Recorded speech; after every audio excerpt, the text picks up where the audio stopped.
Gracias, senador Silván. ¿Turno en contra? No hay turno en contra. Pues pasamos al turno de portavoces. Grupo Parlamentario Mixto, senadora Caballero. No interviene. Grupo Parlamentario Izquierda Confederal, senadora Barcos. No interviene. Grupo Parlamentario Vasco, senadora Beltrán de Heredia. No interviene. Grupo Parlamentario Plural, senador Baguén no ha venido. Senador, no intervienen. Grupo Parlamentario Izquierda por la Independencia, senador Zubiaga. Sí, presidente, gracias. En esta propuesta de reforma se entrecruzan dos debates, uno político y uno jurídico. Jurídico tanto en el orden penal como en el orden constitucional. Aunque el verdadero debate es un debate político, porque nos movemos entre Saint-Just y Voltaire, entre el jacobino, ninguna libertad para los enemigos de la libertad, y el volteriano, no comparto tus ideas, pero daría mi vida por poder defenderlas, porque pudieras defenderlas. La posición volteriana es precisamente la que inspira el informe del letrado y la que supuestamente subyace a la no asunción de la democracia militante por parte de la Constitución del 78.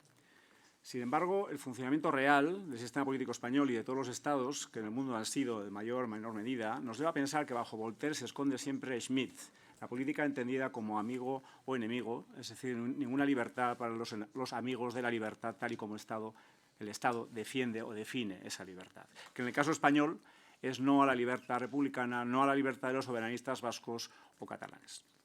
La experiencia de los últimos años nos muestra además que la limitación de los derechos políticos, reunión, asociación, sufragio, manifestación o expresión, sea por la vía penal o por la vía civil, siempre tiende a castigar las voces disidentes de un lado del espectro político, la izquierda consecuente, el republicanismo o el nacionalismo vasco o catalán.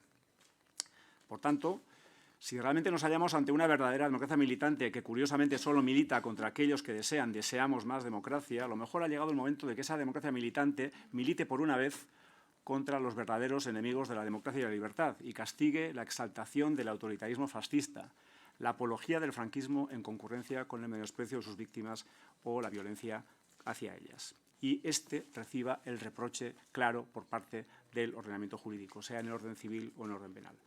Por eso vamos a apoyar esta reforma en los mismos términos aprobados en el Congreso.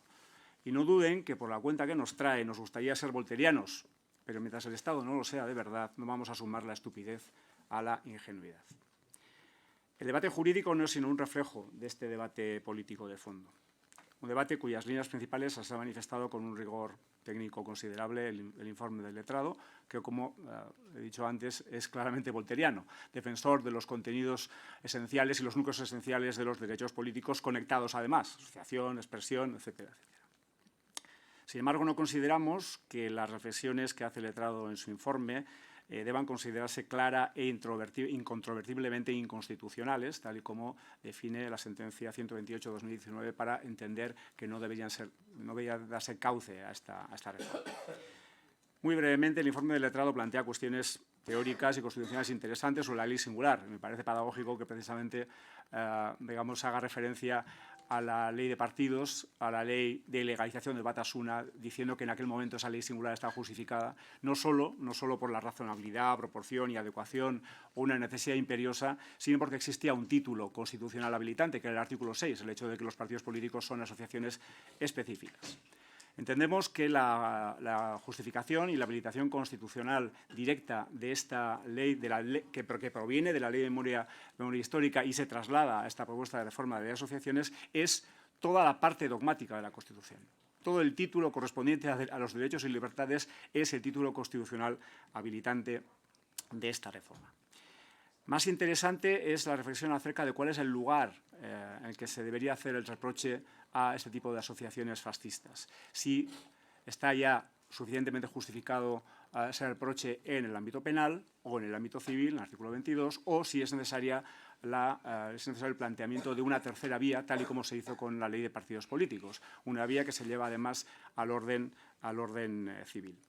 Entendemos, brevemente digo, porque luego seguramente estos argumentos los desarrollamos con más detenimiento en el Pleno, que las propuestas de enmienda o las enmiendas propuestas por el Partido Popular son, por un lado, redundantes y, por otro lado, peligrosas. El hecho de llevar esta cuestión al Código Penal e introducir un quinto inciso, un quinto punto, es, por un lado, redundante, porque ya con el primer inciso, el primer punto y el cuarto punto estaría suficientemente cubierta esa intención, y es peligrosa por el hecho de que introduce o plantea una concurrencia de una finalidad ideológica a esas asociaciones que inciten a la violencia, una finalidad ideológica difusa, unos conceptos jurídico-políticos indeterminados que no pueden tener lugar en el Código Penal, porque nos encontraríamos con situaciones como, por ejemplo, movilizaciones a favor de los derechos y libertades o las libertades del pueblo palestino o de las mujeres contra países o regímenes políticos como China, como Qatar, como Afganistán o como Israel,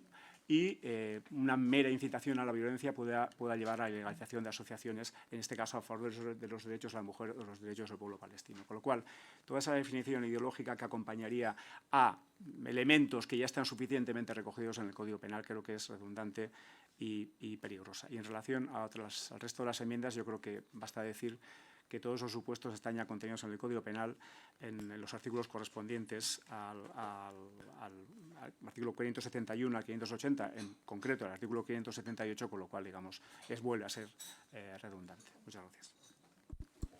Muchas gracias.